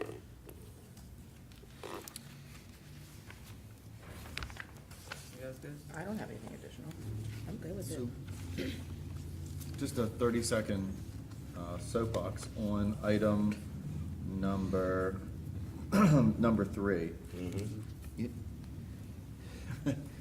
You everybody obviously is aware of the train that went off the rails, the rail issues out there. Every year when we bring these things in, it amazes me, even though most of the railroads were basically built before, the public street system, and that's why they enjoy all these federal exemptions, right? Because they're 200 years old and streets are 100 years old. No other regulatory thing, right, in the U.S. has enjoyed such protection from upgrades or improvements to the regulations process than railroads. It's insane to me. We wonder why, this is, why we have to ask their permission, for crossings and things like that, why they don't have to, clean along their rails, like other property owners do. They're just, the number of federal things, federal protections they have from being exempt, while the urban environment has grown up around them over time, which was their purpose in the first place, is interesting. And in, I think it was 2009, a representative from the railroad, I believe it was CSX, came in. I was a county commissioner and said, hey, we'd like to bring double-decker, cars through your community. And I said, I would be okay with it if you agree to fix your crossings to make them safe so that they don't fall off, at these intersections. And I just remember, that was fodder for the Republican Central Committee at the time to use against me in that election to say, this guy isn't friendly to business. And I was like, no, I'm just asking for basic protections. And here we are 13 years later, literally talking about the same at-grade crossing that was the subject of that comment at that moment, that still hasn't been improved. And there's gotta be some way to work with the state to push, you know, that initiative. I mean, if they can supersede federal authority on the legalization of pot, I'm assuming that they could, you know, help us out a little From weed to pot. on, Weed last week. you know, forcing railroads to make them safe. Have we heard back from the guy when we talked about the area behind City Park and the work they're doing back there? The guy that was the head of the grade crossing was sitting back in the audience from CSX. He says, "Oh, yeah, that's me. I know what you're talking about. Let me get back in touch with you." Haven't heard anything. Okay. That was forever ago. I've got his card. I mean, that was like 2 weeks ago. Yeah, we'll reach out to him. Say, I'll hey, get back out, I'll get back I'm out. gonna fax you number 3. Yeah. Fax you. Well, I don't know that Well, apparently doesn't, you know, reply to email. They have a plan on what to do with those, I mean, Jim tell you what the plan is to fix those grade crossings. right. They just want us to pay them to do it. Yeah. And I do know that this has become much more of an issue at the state level because every municipality that has grade crossings has been getting these same maintenance agreement letters from CSX, and they're all trying to push back, and they've gotten the state's attention on that. So, not that I have much hope that that's gonna make a difference with railroad enforcement, but, maybe. You know, what I find amazing is that the state has agreed to fund these improvements, okay? And we just can't do them. That just boggles my Yeah. mind. I mean, just, Right, if a house were falling down into the street, you would Right. have the authority to go Yeah, secure which that we did. house tomorrow. Right. You know what I Right, mean? which we've done, yeah, you're right. Just, thank you. Thank you. Thank you. thank you. That wasn't hard, was it? You did great. That was an easy. You did great. Okay. Not you, Dick. City Administrator. Just one thing, the spring season starting, with events. This Saturday in University Plaza is the Handmade Hagerstown Spring Market, 30 vendors in University Plaza from 10 a.m. to 2. And, there's only about a 30% chance of rain, so this will go rain or shine, and it should be a really nice event to start spring season off in University Plaza. That's it for me. Councilmember Shanley. Just excited about, you know, hopefully some help for the community here. Sounds pretty good between the project we just talked about in Brooks House, so. I tricked you. You was looking over there. I came over here. Councilmember Ashar.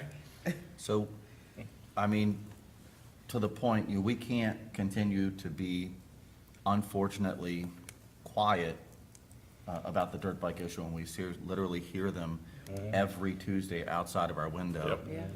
Come by, and I know the chief is overwhelmed at this point, is probably the best word, with just, you know, having hands tied and, you know, having to deal with it, and the weather doesn't help, and parents have been the least helpful, right? The folks that are supposed to you know, to teach their kids, you know, the right things to do, aren't helpful, and, you know, if they're not going to be, you know, maybe they should find another community, you know, to wreak that havoc in, or let their kids do it. And so all I'm saying is an update at some point would be good. I think the public needs to hear that. They need to hear that we're not, you know, we're not doing anything. We're doing the things that we can. And unfortunately, the things that we can do are limited by a lot of other folks out there that could be helping the cause that are either apathetic to it or are purposefully opposed. Or just ignorant. Well, so. I'll say it. You don't want to. Councilmember Burnett. Nothing?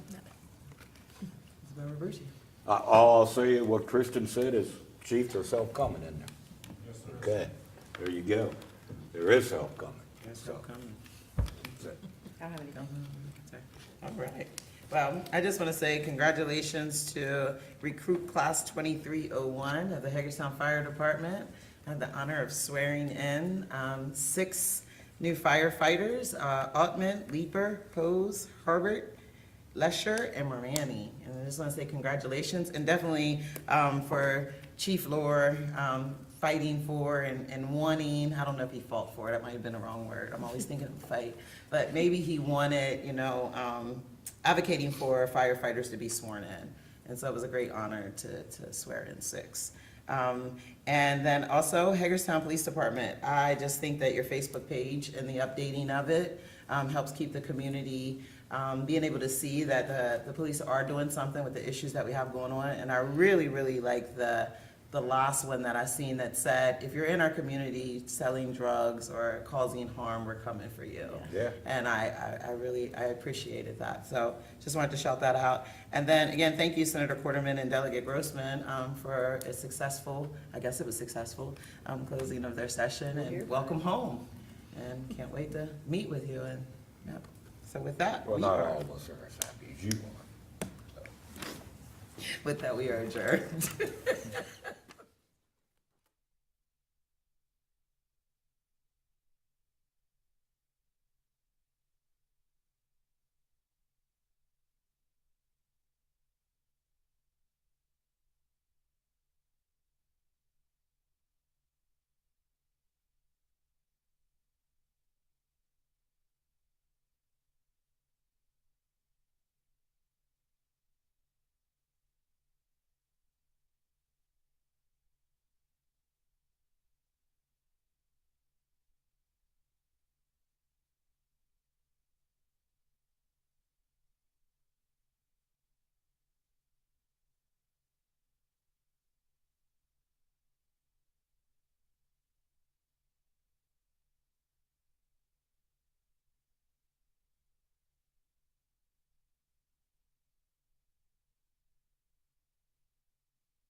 Hello and welcome to Council Wrap. I'm joined by interim city engineer Jim Bender, and want to talk a little bit about those transportation priorities that you presented to mayor and council. Maybe delve into them a little bit more, talk about what they are. So let's sort of start there, kind of lay the groundwork for what it is you were presenting, and then what it is that is on the city's list that will go to the state of Maryland. Sure. So the state has a process where they try to lay out their initiatives over every aspect of transportation throughout the state. So that can be highways, it can be railroads, it can be air traffic, it can be freight traffic. They wrap all of those initiatives up in what they call the Consolidated Transportation Plan, or CTP. And it's a plan that looks ahead 6 years and tries to lay out initiatives and general projects and directions that the state thinks that we ought to go. That plan is updated every year, and as part of that update process, they reach out to the counties and local municipalities like Hagerstown and ask us, what are our own local transportation priorities? And so every year, the city prepares a list of its own priorities. Washington County does the same. We send them into the Secretary of Transportation. Okay. They sort of pull them all together, and they use those local priorities to decide how are we going to modify or update the CTP. And how far out does the city look as it relates to this? You said this is a 6-year look ahead by the state. How far out does the city look? Well, it is a 6-year rolling plan at the state level. Most of the capital improvement project planning that we do looks out 5 years. Okay. But there are certain projects, and in particular, transportation projects that just the nature of them, you really have to look farther ahead than that. So the budget book may only show you 5 years of planning, but there are certain projects where we've had to think a lot farther ahead than that. Is it difficult to predict based on things such as, different lands being annexed and things of that nature, not even necessarily knowing exactly what the landscape might look like that far out? So what goes into that process of sort of predicting? Sure. Well, that's where we have to work hand in hand with our planning department. They are working on updates to the city's comprehensive plan, which sort of lays out a framework going forward of how land use may change and where, through zoning and other methods, ways that we can encourage certain types of growth in certain areas. But you're right, annexations really kind of throw a wrench into that planning because, we know that land that may be in the county, that is in the county that may someday annex, we're aware of it, but we're not having to provide all those services to it right now. So now, when an annexation comes in, then all of a sudden, the city is expected to provide those services. So we have to focus our resources in areas that we never did before. So that is a challenge. Yeah, it's a little bit difficult because it becomes an immediate priority. It's not really prioritized when you're looking out a number of years because it's not something that's on your plate at that point in Right. time. That's right. So that takes a little bit of flexibility for sure. And when I look at the priorities that you have on the list here, the first one is I-81 widening. Seems like something that has been talked about for a long, long time. And specifically, how does that relate to the city? Because in my mind, when I think about Interstate 81, I'm not really considering the city of Hagerstown as being most affected. So can you talk about that a little bit? Sure. I mean, you're right, there are very, very small pieces of the interstate that are actually within city limits. Just a couple places where the city line, the city stretches out across the interstate, so there'll be a 300-foot section of the interstate that's actually within city limits. So it's not that so much. I think it comes down to the importance of I-81 as a major corridor, not only for people coming to visit the city or commuting to work here in the city, but anyone that drives on 81 knows what a heavy freight corridor it is as well. And so one big impact to the city is, and just last evening I saw the effects of this, an accident on 81 and traffic, people get tired of sitting on 81 and not moving, so they will find their way off at an interchange. And now that's dumping them into the local street network, especially in 81's case, Burhans Boulevard, Route 11. A lot of people end up on that and Right. also on Dual Highway. And so traffic really slows down in downtown and in certain areas because you've got all this extra Right. bypass traffic that shouldn't be there. So there are some global reasons why it's important to widen 81, but there's certainly some specific city issues that are related to it. Yeah, it's a secondary impact, but certainly a real one when it happens, as you said. Second on that list, we're talking about the bicycle and pedestrian priority areas. Something that I think the last few years has probably come to people's minds more than ever because of some of the things that have happened with accidents and things of that nature. Obviously, the more people you have, the more vehicle traffic you have, the greater the chance of something like that happening. So talk about what that is addressing. Sure.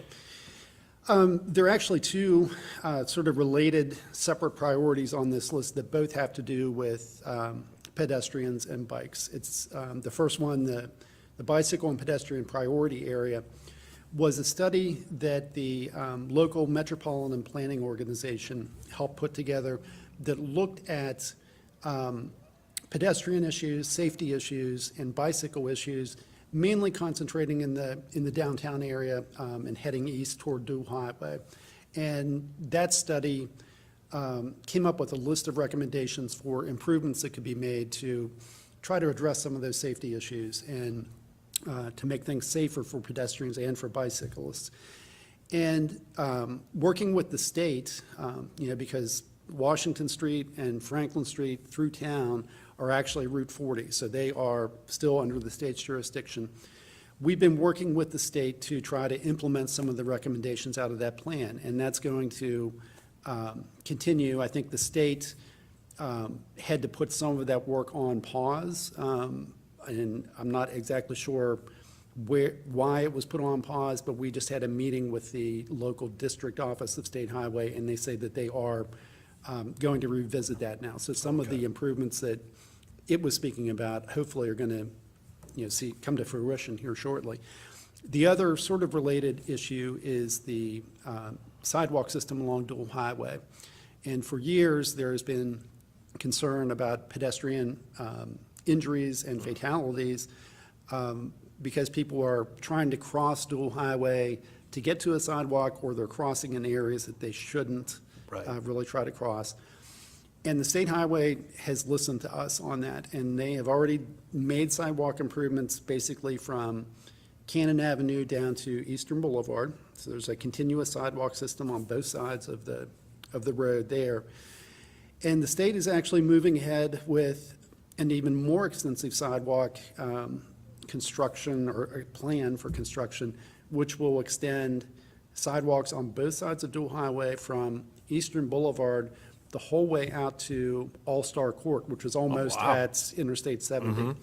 I think that the plans for those sidewalks are at about the 70 or 80% stage, and I think that the state is hoping to get those plans finished up, and if the funding is allocated, start on that this summer or this fall. It's probably going to be a phased project because it's a pretty long distance, but hopefully within a year or two, we'll have continuous sidewalks basically the whole way to Interstate 70. Wow. Yeah, that's a long way to go with sidewalks, but I think something that is much needed, as we both alluded to with some of the issues that have cropped up over the last couple of years. I think the one priority which certainly was talked about during the meeting is that Park Circle Railroad crossing. I don't know that we need to go too deep into that because I know that it's a source of frustration for many, as was discussed in the meeting. It seems like CSX is certainly the holdup. The city doesn't necessarily like what's being said by CSX, doesn't really want to be dictated to based on the information that they're giving back. I don't, is there any chance, and I don't know, I don't know much more about this than what I've heard discussed in the council meetings, but is there a chance to find some sort of middle ground here, or how might that happen? Yeah, I mean, hopefully, we can find some middle ground. The situation is that in, as long ago as 2015, working with the State Highway Administration, the state set aside funding to improve those railroad crossings, the 3 crossings at Park Circle. And that funding, as of now, is still available. However, the city and the state needed to get CSX to sign off on those plans to upgrade those crossings. And for various reasons, CSX refused to give their approval. And more recently, I guess it was a way for CSX maybe to try to get this off of dead center. They sent maintenance agreements for those crossings to the city, and the maintenance agreement basically said, if the city will pay a yearly fee to CSX and accept responsibility for anything that could ever happen at those crossings, then we'll give you approval to go ahead with your project. Which is certainly the issue, correct? It is, because I think the way the agreement was structured, it gave CSX all of the power and gave the city none. And it just was not something that, that the city felt that we, in good conscience, could sign. So I don't know that this project is dead. I think that the state very much wants to see this project done, and they have more leverage than the city does to hopefully work with CSX. So we'll see. Yeah, so a matter of time, hopefully, but it doesn't look like anything's going to happen anytime soon. The Eastern Boulevard corridor improvements, it seems like Eastern Boulevard has always been in the process of being improved ever since it came about. So where do we stand there? What is the city hoping to get some help from the state on as it relates to what's going on now? Sure. So back in, I want to say it was 2009, somewhere 2008, 2009, the city actually did a project to widen and improve the portion of Eastern Boulevard that's in the city, basically from Dual Highway up to Jefferson Boulevard. And that project was completed, and it's 2 lanes in each direction for that full length. But at Jefferson Boulevard, that's the city-county line, and anything north of that is in Washington County. And that section of Eastern Boulevard is only 2 lanes for the rest of the way up past the YMCA and up to, it turns into Northern Avenue. So the county has been planning for years to widen and improve their sections of Eastern Boulevard. And I think that they are close to moving ahead with their first phase of that widening, which would go from Jefferson Boulevard up to basically Security Road, or where the railroad crossing is on Eastern Boulevard. I think, I could be wrong, but I think that they are planning on putting that out to bid and actually going to construction maybe later this year. Okay, yeah, it looks like they've been doing some work there with clearing trees and brush and, some of that foliage, so to speak. That's probably a kind word for what was there along the road. But, yeah, it looks like they were doing, or are doing some work to, sort of open up some area there where they could work. They are, but the other project that's going on that is very much related to Eastern Boulevard is the professional court or professional boulevard construction. A few years ago, the Washington County went ahead and built a bridge across the Antietam Creek at the end of what was then professional court. And now they have moved into phase 2 of the project that will go from that bridge in each direction, east and west, and widen it out to a 4-lane road the whole way from Eastern Boulevard to Yale Drive. And that project actually is going to construction, I think, later this month. Contractors on board, they've started some preliminary work. And the city is partnering with and contributing funds to improving the portion that's west of the bridge that's in the city now. And the county is concentrating their funds on everything east of the bridge, which is still, for the most part, in the county. So, but that connection is very important because it gives you another way to take pressure off of Eastern Boulevard, especially people that are trying to reach the hospital. Yep. It's going to give them another, an alternative to get over there. Yeah, boy, there's a lot of work going on, or a lot of work getting ready to start, that's for sure, and this is the time of year, certainly for that. When we look at priority number 6 there on the list, the retrofitting of sidewalk installations, does that have to do with the city taking over sidewalk maintenance through the stormwater program, or is that something that is different? It's a little bit different. Okay. There are a couple different programs that are listed there under this priority. The retrofit sidewalk installation, there are bikeway grants, there are transportation alternative programs, and the one that we use quite frequently is the Safe Routes to School Yeah, I see the program. signs all the time. They are all programs that the state has where funding can be made available to address certain issues. So bikeway grants can be used to build multi-use trails that bicyclists can use.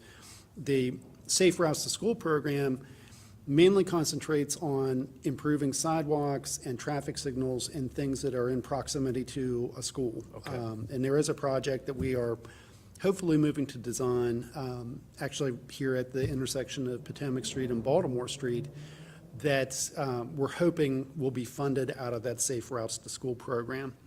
And there are a couple other projects that are also ongoing now. There's just today, they turned on the new traffic signal at the intersection of Frederick Street and Eastern Boulevard. That's a Safe Routes project. We're installing radar speed boards in the south end of town on a couple streets. That's another Safe Routes project. So we've made good use of the state funding over the years to tackle maybe not huge projects, but needed projects in the city. And I think that we're doing better at trying to get to a complete sidewalk system throughout the city. And the final thing that's listed there is the highway user revenues. Now, that's something, from my understanding, you never know exactly how much money the city is going to get as it relates to that. How does that work? Can you explain that a little bit? How that money is allocated and how the state sort of puts that all in a bucket and then says, okay, here's how much you're getting this year. Yeah, I am not an expert, but basically the highway user revenue is, the funds in that come from gas taxes that people pay when you get gas in Maryland. So a portion of those taxes goes into this highway user revenue bucket. And then every year, the state legislature, as they're reviewing the overall state budget, they take a look at how much money is in this highway user revenue bucket, and then they determine what the allocation is for every county and every municipality in the state. So it's done as part of the General Assembly review process. So it's not based necessarily on the asks?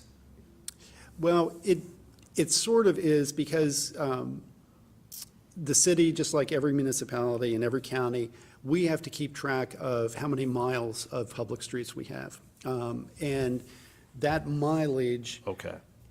helps to determine what the allocation is that the city should get. All right. But you're right, it is not a fixed number every year. There have been years when the state needed to borrow some money out of that bucket for other uses. So that meant that the overall allocation for highway user was reduced, and so the amount of money that the city or Washington County was also reduced.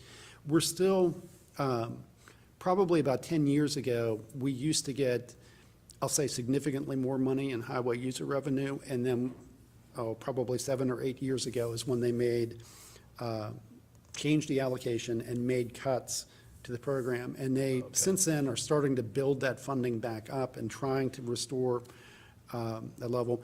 But it's extremely important to the city because we use that money completely every year because we're repaving streets or we're rebuilding alleys, and that is really our only source of funding to do those types of projects. So it's kind of essential for us to get as much of that funding as we can.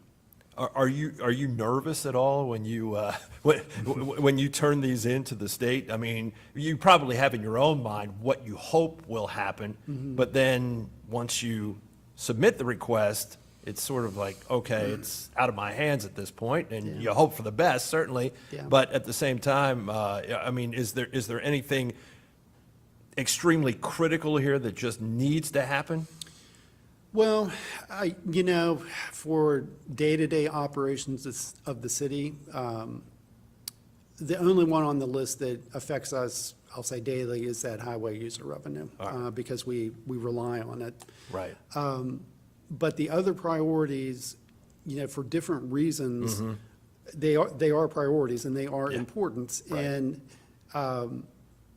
no, I'm not nervous about sending in this priority list. I think that the Secretary of Transportation probably gets letters with lots of kind of strange priorities, from other municipalities. Yeah. I think ours are reasonable. I think they're defendable. And I think that they just make sense for the city and even the portions of the county that surround the city. Right, yeah. So it's fascinating to me because some of these things that do happen sort of behind the scenes where you don't have a lot of eyeballs on what's going on, they are, as you said, just so vital to making things work within the infrastructure of the city. And without that money being allocated, where do we get it? And I just talked last week with Michelle and Brooke from financing and accounting and, about how all of this stuff is done. And much like them, you have to do a little bit of looking into a crystal ball and saying, how is this going to play out? Or looking ahead and hoping that you get this, or if you don't get this, where does this money come from? Or we don't do this, or we realign our priorities. So, man, it's always a work in progress. It is. I mean, for example, what we do with our street overlay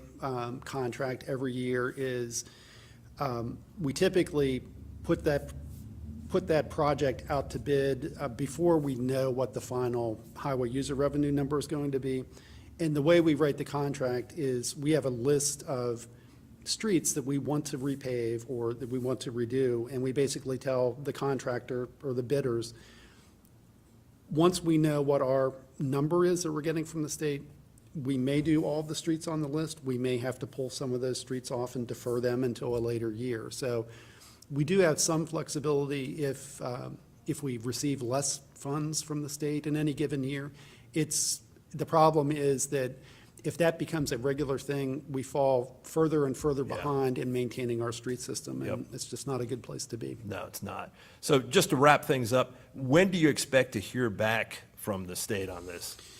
Well, typically, at the end of the general session, which I believe was closing today or, right around here, usually the bill that lays out the highway user revenue is finished, and it's done. We do know that there have been years where that bill says one thing, and then there are still some adjustments or tweaks that are made after that. And I think that Michelle usually figures that she's not going to know what the true number is until June or maybe July. So I think that we have a pretty good idea of where it's going to be, but we won't know the final number for a while. All right, well, good luck. Hopefully, State of Maryland smiles on the city of Hagerstown as it relates to our transportation priorities. And appreciate your time, Jim. Thank you very much. Very much a lot of information that I think people just don't normally have an opportunity to hear about. So again, I mean, even for me, I mean, this is stuff that I think is crucial for people to sort of understand, because again, it might be like, hey, this isn't something that's glamorous, but it's certainly something that is necessary in terms of transportation priorities. And it affects everyone, whether Yeah, they it think does. about it or not. Yeah, So, good or bad, one way or the other, depending on what we get. So again, appreciate your time, Jim, and appreciate all of you for watching, and look forward to seeing you next time on Council Wrap. For now, that is a wrap.